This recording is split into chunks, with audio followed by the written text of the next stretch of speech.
The Faith I Live By, a devotional by Ellen G. White. The New Testament in my blood.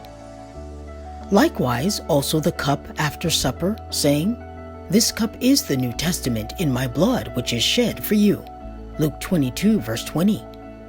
In partaking with his disciples of the bread and wine, Christ pledged himself to them as their Redeemer. He committed to them the new covenant, by which all who receive him become children of God and joint heirs with Christ.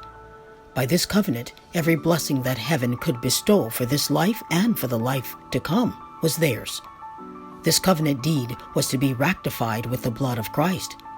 And the administration of the sacrament was to keep before the disciples the infinite sacrifice made for each of them individually as a part of the great whole of fallen humanity.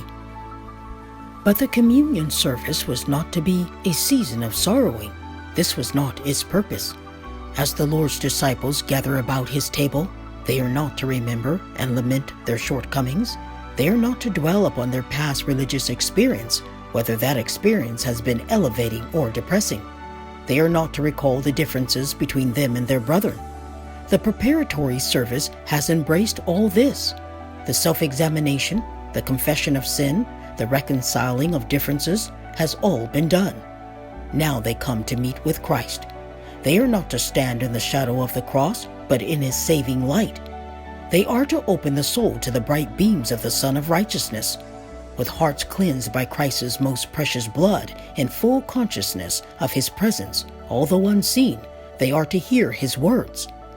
Peace I leave with you, my peace I give unto you, not as the world giveth, give I unto you. The atoning sacrifice is full and sufficient.